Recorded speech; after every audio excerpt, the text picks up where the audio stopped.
Broadcasting live from the Business RadioX studios in Atlanta, Georgia, it's time for Atlanta Business Radio. Brought to you by OnPay, Atlanta's new standard in payroll. Now, here's your host. Lee Cantor here, another episode of Atlanta Business Radio, and this is going to be a good one. But before we get started, it's important to recognize our sponsor, OnPay. Without them, we couldn't be sharing these important stories. Today on Atlanta Business Radio, we have Michael Williams with Bank of America. Welcome, Michael. Good morning. Thank you for having me. Well, you are the Senior Vice President, Small Business Banking Manager, Atlanta North, and your firm has recently released a survey about small business. Can you share a little bit about some of the findings? Yes. It was, we typically have a spring small business owner survey, and we're very excited about the results. One of the key themes that came through is that despite the ever-changing economic landscape, our small business owners have a positive business outlook. When you look at the data, 2/3 believe that their revenue will increase over the next 12 months. So that's pretty exciting to see our small business owners and entrepreneurs still very bullish about the upcoming year. Now, how are you defining small business? Because a lot of different entities define it in a lot of different ways. And for the mom and pop person, that's running a store downtown versus a $50 million business, a $100 million business, sometimes that's categorized as small business. Can you tell us how your firm defined it? Yes. Small business is defined anyone with one employee to typically under 50 employees, revenues no more than $5 million. So what you'll find is in our survey of 1,000 small business owners, a good portion of those across the U.S. would be defined as, what we consider our mom and pop small businesses as well. So we're well-represented demographics here. Now, were there any surprises, or is that a surprise to you to see that level of optimism? I talk to small business owners every day, so, it's hard to be in a small business without being optimistic. So that didn't shock me, but were there any surprises other than that for you? What I think about surprises, no, that didn't surprise me because, our small business owners have success and they're confident in their ability to manage their business, right? And so that optimism comes from things that they can control, right? Certain things within the business that they can control outweigh in some situations some of the challenges that they feel they'll have to overcome, especially when you think about the last few years and having to, really deal with a global health crisis as well as a rising interest rate environment. Small business owners have,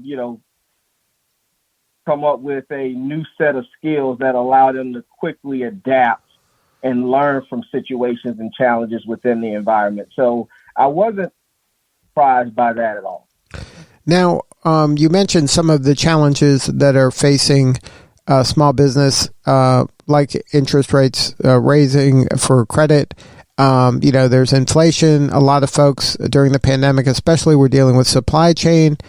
How does a small business owner kind of manage these large economic issues that are out of their control for the most part? Have you learned anything from that? Yes. When it comes to, things like inflation, small business owners, tell us that inflation and supply chain, as you mentioned, remain a challenge for the business owner as they adapt. 88% of small business owners say inflation is currently impacting their business. And that's holding steady from what we saw last spring in the survey as well. And so this is forcing small business owners to increase prices. About 60% of the folks who had concerns about inflation shared that one of the ways they were dealing with it is they were increasing prices. Another little over 40% stated that they were reevaluating their business spending over the next year. And they're also starting to reduce some business costs, and a little over 25% even reported some sales being lost, as the impact of inflation. Now, what are you hearing about kind of these issues regarding talent? Talent challenges are impacting businesses of all sizes. I would imagine that small businesses are no exception to this, as there's a help wanted sign out. If you go down the street, almost every business has one. Yes, right. It's a very competitive market when it comes to labor. And the labor shortage continues to be a concern across the country. And so small business owners recognize that overcoming this challenge and the importance of remaining competitive in the marketplace requires listening to and acting based on the needs of their employees. Many say that they're taking action to improve their labor outlook for the long term. For example, over the next 12 months, over half of the small business owners have implemented additional perks and benefits to attract new talent, right?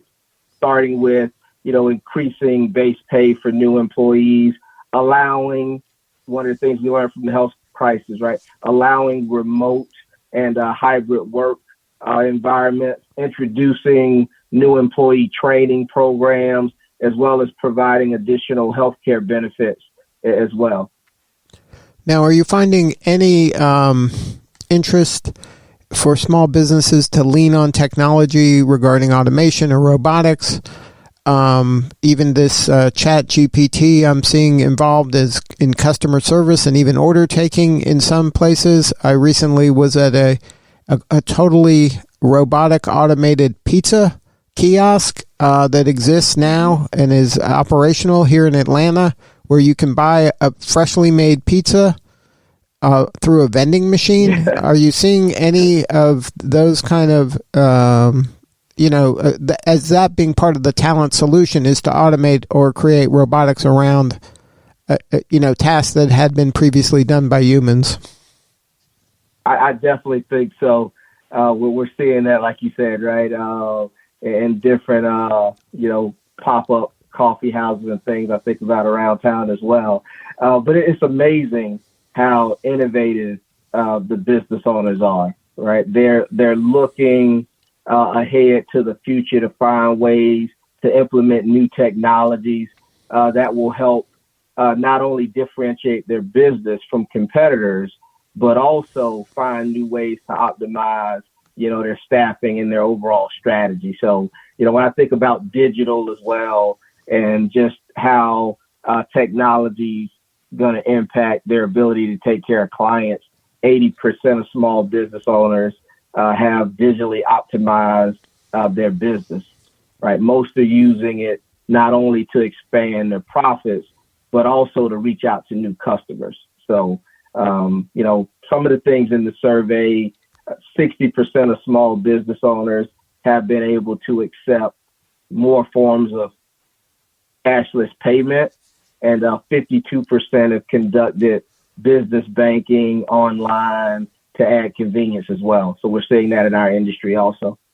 Now, are you finding that a larger and larger percentage of businesses are becoming cashless, and that once you make that leap to cashless, that becomes another person you can automate away because you can have a kiosk just deal with the transaction? Yeah. I don't know if it's necessarily about automating away. I do think there's, some benefit to being cashless when there's a labor shortage, definitely 100%.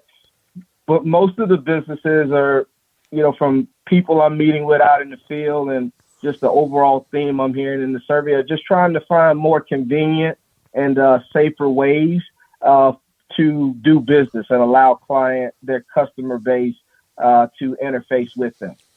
Well, the reality is the reality, right? So are more and more businesses cashless today than they were last year or 5 years ago? Yeah, I would definitely say more are, right. Going back to it, 60% of the business owners are now, accepting some form of cashless payment. So that definitely has increased even over the last, 2 to 3 years. Now, is that when they say cashless, is that exclusively cashless? Because I'm finding more and more places exclusively cashless. You know what? Our survey didn't get that deep into it, but I would tell you that overall they're doing some form of cashless. That 60% may not be, strictly cashless, but they are, doing more than they did a few years ago. Are you seeing in the places that have clients that want to use cash, these reverse ATMs where you put cash in and like a gift card comes out to the store? Yeah, definitely hearing clients look into that technology, work closely with different firms and IT areas to provide that option as well. So that's definitely an increase that you're seeing businesses go to also. Now, having a partner like Bank of America, a banker that they can trust, is to me critical in the growth of any small business. You need to have somebody that's out there paying attention to all these kind of macro events that are happening to see how they might impact you in a micro level. Can you talk about how Bank of America works with their small business clients to help them either leverage a new technology or just give them the heads up that, hey, pay attention to this because this is coming and it's impacting a lot of folks and you might be next?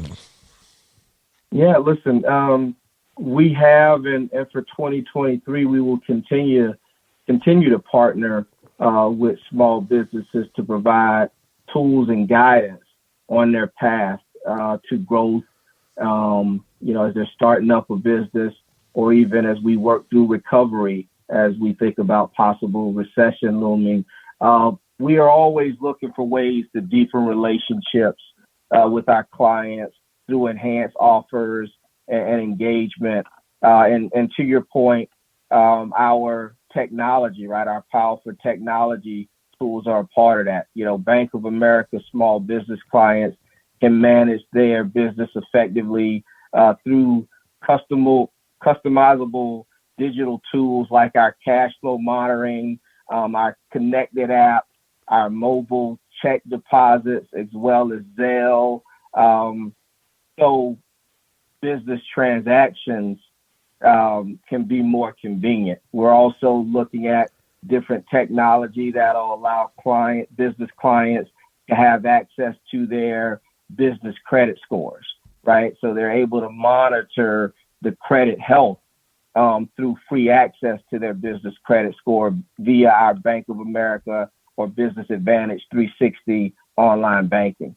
So being able to just leverage the tools for convenience, have someone there on a day-to-day basis locally giving you advice, and then also being able to monitor your overall credit health will really help our clients as they look to expand over the next 12 months and beyond, and also as they look to think about getting access to additional working capital. But what I'll tell you most I'm proud of is our small business specialists, right? At Bank of America, we have a small business team that's ready and equipped to help our business owners with the unique challenges that they face day to day. So if you were advising a small business owner, how often would you have them meet with one of the Bank of America small business specialists and have a conversation about their business and, just kind of develop that personal relationship so that when the time is needed, they are there for them to help them grow their business? Yeah. I would answer that question a couple ways, right? First, it depends on the needs of the business overall. Sometimes you may have unexpected events come up, and that's why we're so proud of the local presence we have in all of the communities we serve. We also have our small business resources through bankofamerica.com, small business resources. But to directly answer your question, I would say at least every 90 days at the top end of that, maybe 6 months. But I would say about every 90 days is a good time to connect with your local small business specialist, just to let him or her know a little bit more about what's going on in your business, so we can stay up to date on the business priorities, any life priorities that may be going on, as well as keep the client up to date on technology advances and different offers and promotions that we may have available as well. Well, Michael, if somebody wants to learn more about your survey or connect with one of the small business specialists, what's the website? What's the best way to get a hold of somebody on your team? Yeah, the best way to get a hold of someone on our team is bankofamerica.com/small business. From there, you'll be able to make appointments. You'd also be able to get a link to our resource site. And within that resource site is also a lot of the data we're referencing here as it relates to our small business owner report. Well, thank you so much for sharing your story. You're doing important work, and we appreciate you. Hey, I appreciate you as well. And I got to tell you, I really enjoyed one of your recent podcasts where you talked about the top 3 tips for overcoming sales objections. All right. Well, thank you for that. Michael Williams, Bank of America. Lee Cantor, this is it for Atlanta Business Radio for today. We will see you all next time.